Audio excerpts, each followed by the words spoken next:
Me llamo Daniel Goleman. Soy psicólogo y trabajo como periodista. Soy conocido por mis trabajos sobre inteligencia emocional y otros temas relacionados. Llevo muchas décadas escribiendo sobre esto y le he dedicado mi vida porque creo que la habilidad, la capacidad de ser inteligente utilizando nuestras emociones, entender lo que sentimos y por qué es importante cómo se sienten otros y usarlo en nuestras relaciones, es totalmente necesaria para que funcione bien un matrimonio. La vida en general, el trabajo, en definitiva, es esencial para la felicidad.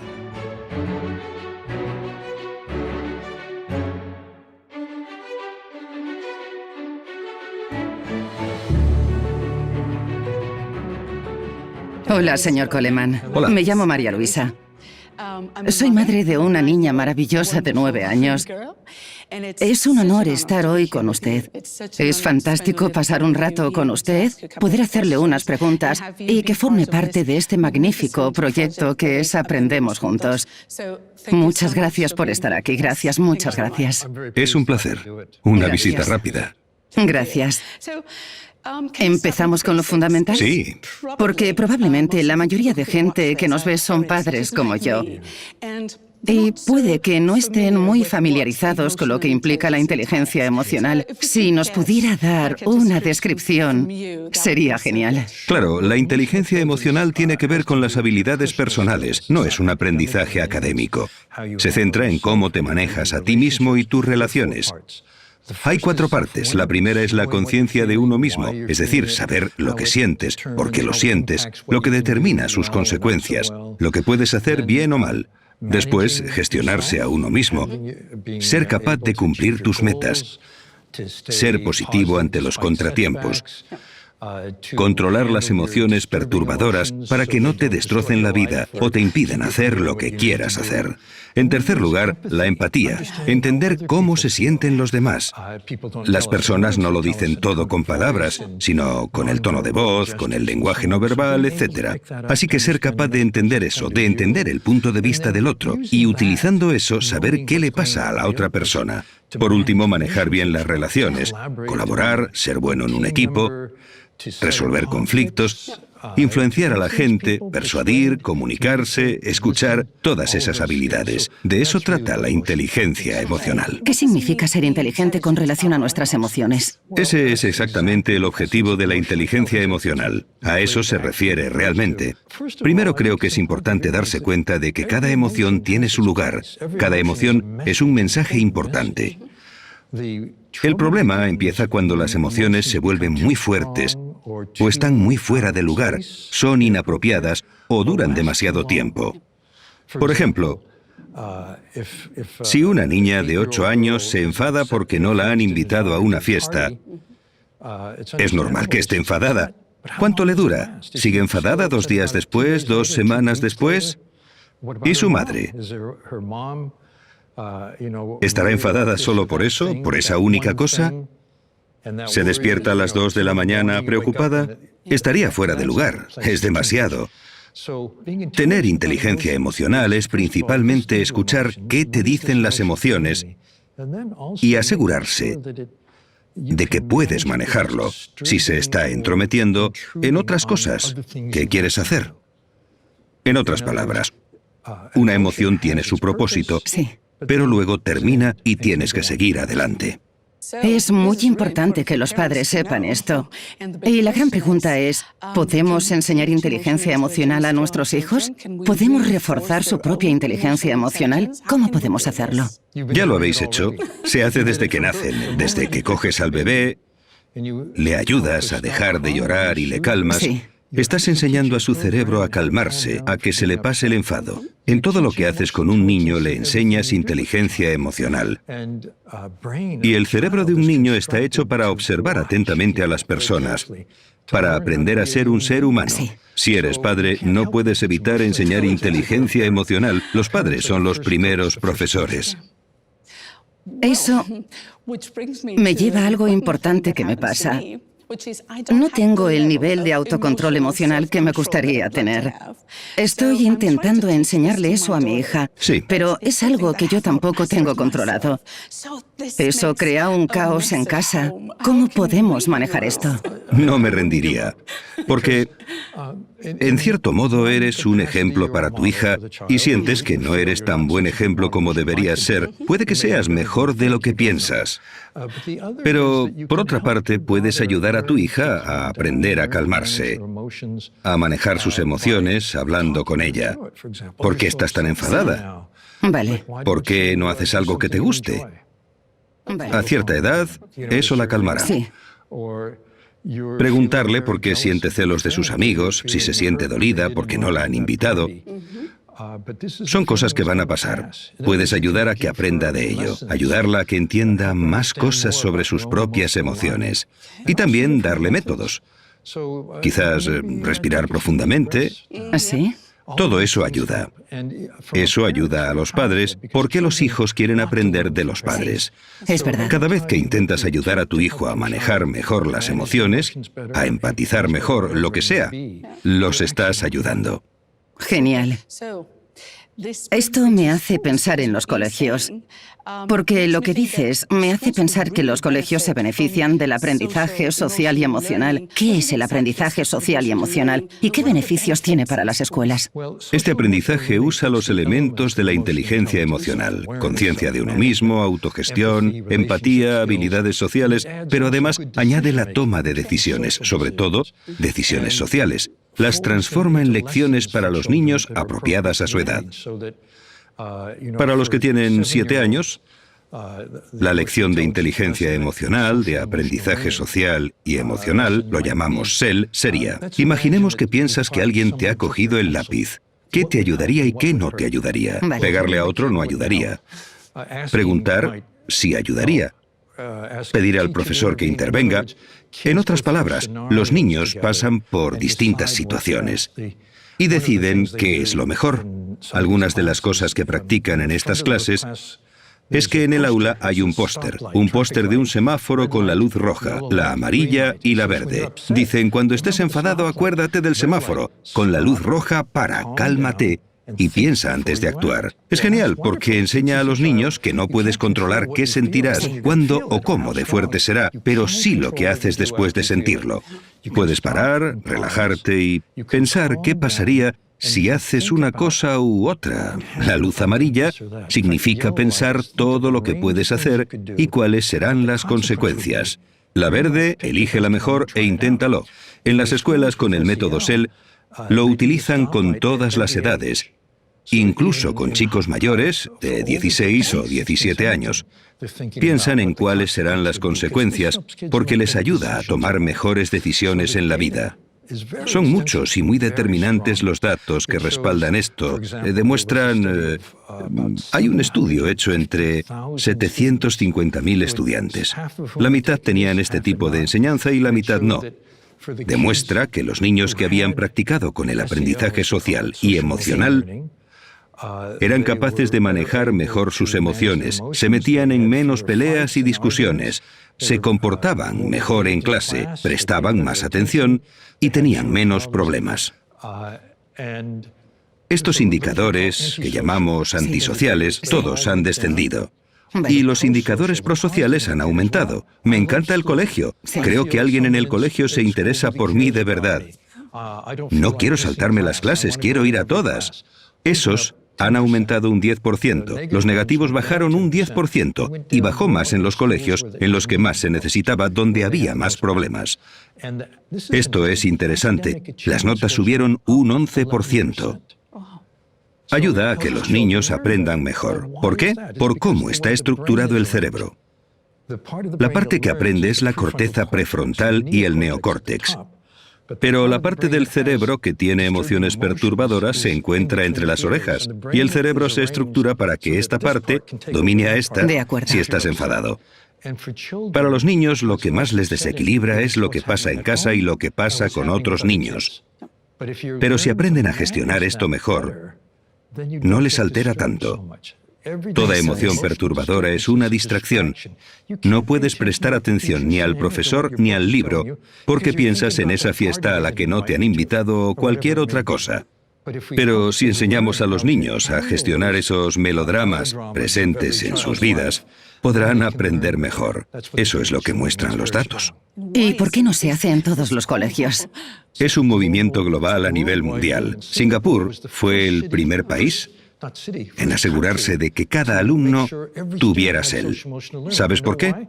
Singapur no tiene recursos naturales, solo tiene lo que hay entre las orejas de sus habitantes. Quiere que sus habitantes sean los mejor preparados para ser trabajadores, buenos líderes y creadores. Así que ven el valor del aprendizaje social y emocional. De hecho, suelo hablar con grupos empresariales y compañías, y si le preguntas a la gente de ese mundo si nuestra inteligencia emocional es necesaria para triunfar, el 70% de la gente te respondería que sí. Sí. Si le preguntas a los educadores, puede que no lo sepan. Sí. Porque les enseñan que las habilidades como las matemáticas o el lenguaje, que desde luego son importantes, es lo que te ayudará en la vida.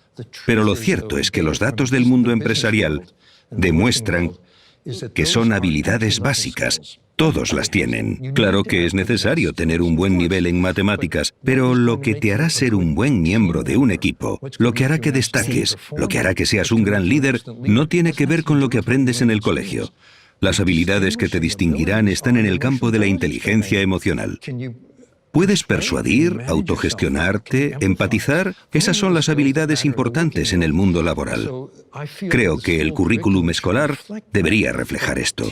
Enseñar esas habilidades de liderazgo, de ser un trabajador eficaz, buen ciudadano, buen esposo, buena esposa, buen padre, hay que enseñarlo en el colegio. Según dices, hay una conexión directa entre tu inteligencia emocional y tu éxito en la vida y en lo profesional, ¿no? Los datos son muy convincentes. Si observas los estudios que hacen las empresas para identificar los mejores líderes, los mejores trabajadores, concluyen en que lo que caracteriza a los grandes trabajadores es su inteligencia emocional. Ni lo que aprenden en el colegio, ni una habilidad técnica, ni el coeficiente intelectual. De hecho, hace poco vi un estudio sobre ingenieros y se calificaban entre ellos para ver cuál tenía más éxito. Resultó que la correlación con el éxito calificada por otros ingenieros con el coeficiente intelectual era 0, con la inteligencia emocional era muy alta. Así que estás diciendo que el coeficiente intelectual es menos importante que la inteligencia emocional. Bueno, es importante. Importa mucho. Sobre todo en el colegio. Tendrás mejores notas, aprenderás mejor y en los primeros años de una profesión.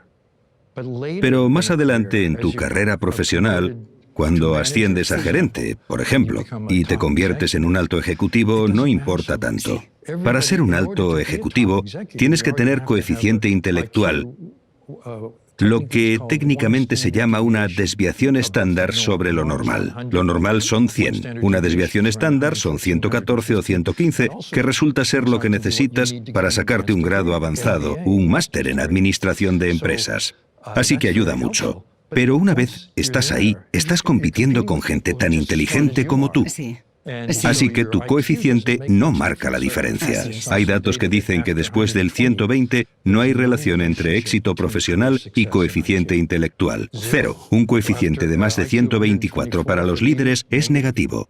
Es interesante. Muy interesante. Pero lo que no dice es que lo que importa está en el lado de la inteligencia emocional. Eso marca la diferencia. Volvamos a los niños y a cómo aprenden. Se dice mucho que los niños tienen que cometer errores, que es muy importante que cometan errores. ¿Por qué los errores y las frustraciones son tan importantes? Lo diría de otra forma. No diría que los errores y frustraciones son oportunidades de aprender. Diría que cómo manejan los errores y las frustraciones es lo importante. Equivocarse, si no aprendes de ello, no ayuda tanto. Es verdad, es cierto. Sin embargo, uno de los elementos del éxito profesional y del éxito en la vida es ser capaz de recuperarse de un fracaso y un contratiempo. La vida está llena de contratiempos y obstáculos, pero si dejas que eso te pare y no sigues intentándolo, no aprendes del error. Pero si eres capaz de ver la oportunidad que hay en esa situación, aunque estés muy enfadado por algo, controla tus emociones y sigue adelante. En otras palabras, la gente que cumple sus objetivos no deja que le paren los obstáculos, contratiempos y frustraciones. Aprenden a seguir adelante. Eso es valioso para los niños. Totalmente. Has mencionado algo. Es una habilidad específica que siempre has destacado y dices que hay que reforzarle a los niños. Es muy interesante la concentración. Sí. ¿Cuál es su importancia y cómo podemos enseñarla? Primero, es la capacidad de prestar atención o ignorar las distracciones. Poner atención en lo que quieres. No sacar el teléfono y jugar a un juego. No mandarle un mensaje a tu mejor amigo. No meterse en Facebook o lo que sea que hagan los niños hoy en día. Eso es una tentación, una seducción. Conversando un día con un compañero que estuvo en el equipo que inventó el primer iPhone, me decía: a los 20 años todos los ingenieros estábamos solteros. Lo intentamos hacer lo más atractivo posible. Ahora que tengo 2 hijos, me arrepiento. Es muy importante que los niños sean capaces, sobre todo en este mundo lleno de distracciones tecnológicas, de poner la atención donde quieran, porque la atención es la base del aprendizaje. Sí. ¿Por qué no enseñamos atención en los colegios? Los datos demuestran que cuanto más puedas concentrarte, mejor aprenderás. Hay una forma de hacerlo. Estuve en una clase de niños de 7 años en una zona muy pobre de Nueva York que se llama Spanish Harlem. Los niños de esa zona viven en viviendas de protección social. Hay mucha violencia, tienen una infancia muy difícil. Yo pensaba que la clase iba a ser muy caótica, pero me equivoqué. Estaban muy tranquilos y concentrados. Le pregunté a la profesora que qué pasaba. Me dijo: pasa esto. Todos los días hacemos algo que se llama amiguitos de peluche. Cada niño coge su peluche preferido, se tumba en el suelo, se lo pone en la barriga y lo ven moverse al inspirar y expirar. Suben al inspirar y bajan al expirar.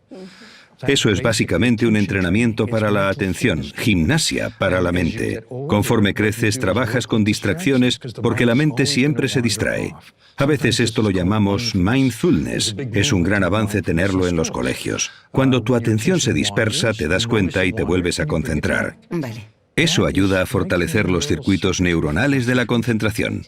Cada vez que te das cuenta de que te has distraído y vuelves a concentrarte, fortaleces tu sistema de concentración.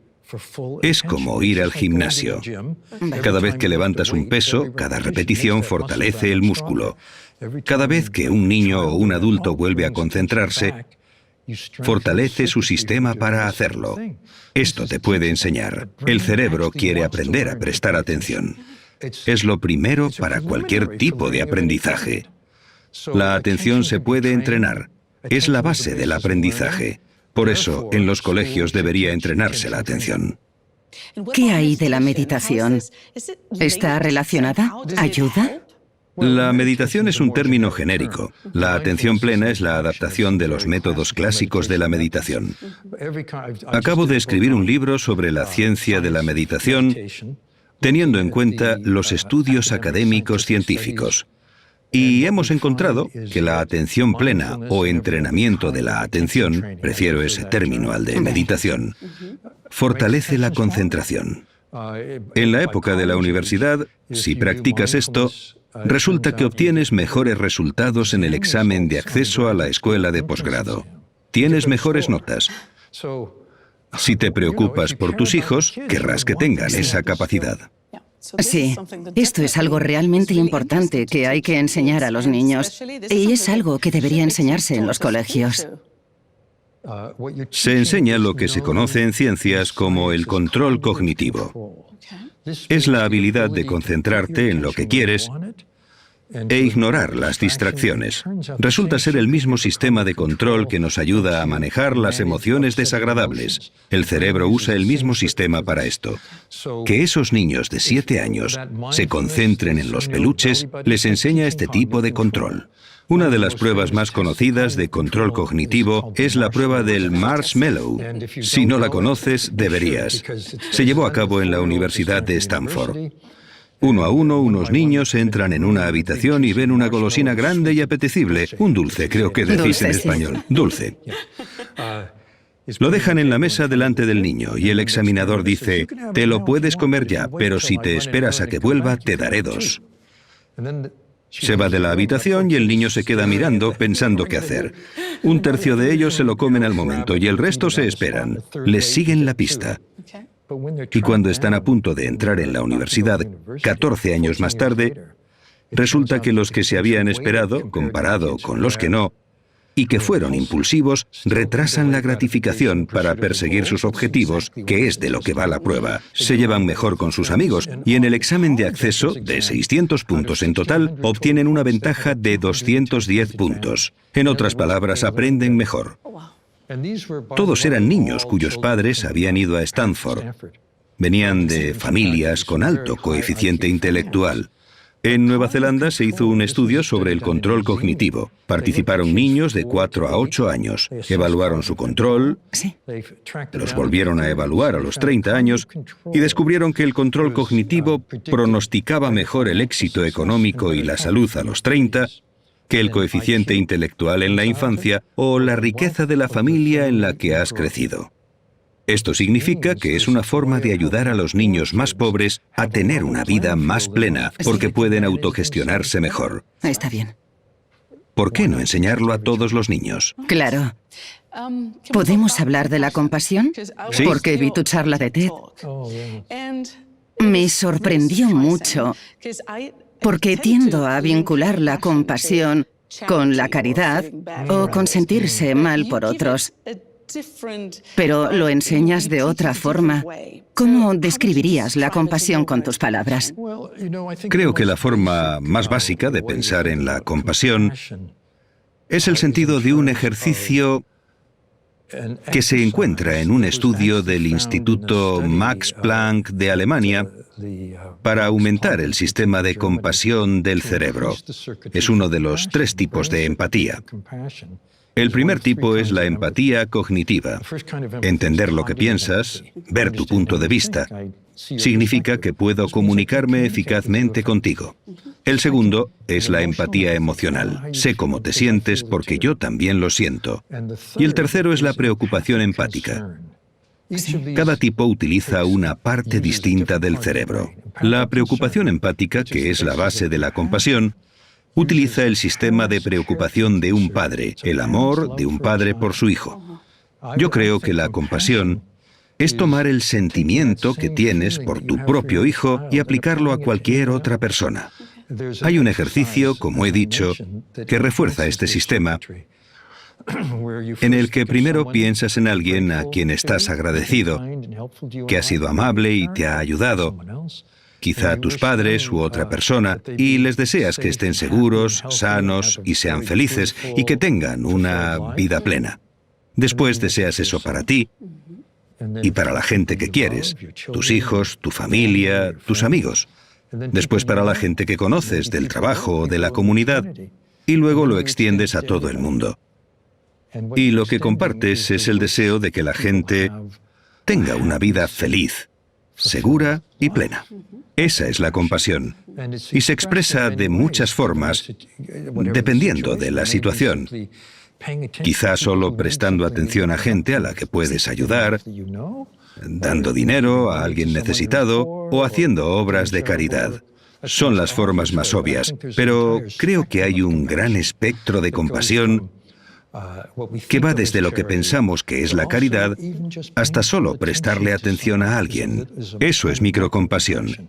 Estar absolutamente presente. Es algo que se puede enseñar. Se puede enseñar y es factible. Y creo que necesitamos más. Vale.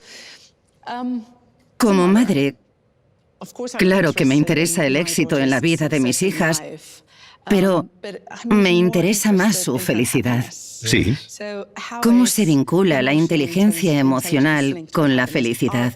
¿La gente que tiene más inteligencia emocional es más feliz? Por definición, de hecho, si lo piensas, la capacidad de controlar las emociones negativas, desagradables, rabia, miedo, celos, es parte de la inteligencia emocional. Diría que los que son más felices son más inteligentes y también que la inteligencia emocional hace más probable que alguien sea feliz. ¿Cuál crees que ha sido el impacto de la inteligencia emocional en la educación durante los últimos 30 años? Cuando escribí el libro Inteligencia Emocional, hace tiempo, era una defensa de la inteligencia emocional en las escuelas y para los padres. Ahora hay manuales para padres sobre inteligencia emocional. Seguro que están disponibles en España. Como he dicho, muchos colegios de todo el mundo están utilizando el aprendizaje social y emocional, que es la nueva imagen de la inteligencia emocional para niños, para que sea apropiada a la edad, que cubra todo el espectro, esté bien implementada. Los profesores la adaptan, que también es importante. Cuando escribí el libro no tenía ni idea de que esto iba a pasar, pero así lo esperaba. Así que estoy muy contento. ¿Hay alguna última sugerencia o idea que quieras dar a los colegios o a los padres? A los padres les diría que no se preocuparan sobre lo que le enseñáis a vuestros hijos. Son muy buenos aprendices. Enseñad a los niños buenos modelos en la vida. Incluso los niños con familias que no son muy brillantes pueden tener muy buenos modelos. Y a los colegios, que si de verdad quieren preparar a los niños para que aprendan bien, tienen que prestar atención a cómo funciona el cerebro, la función de la emoción, y ayudar a los niños a que gestionen bien sus emociones para que se lo pongan más fácil a quienes les ayudan a aprender. Muchas gracias, señor Goleman, por este tiempo. Muchas gracias por su sabiduría. Muchas gracias por estar con nosotros. Ha sido todo un placer. Gracias. Gracias, María Luisa. Gracias.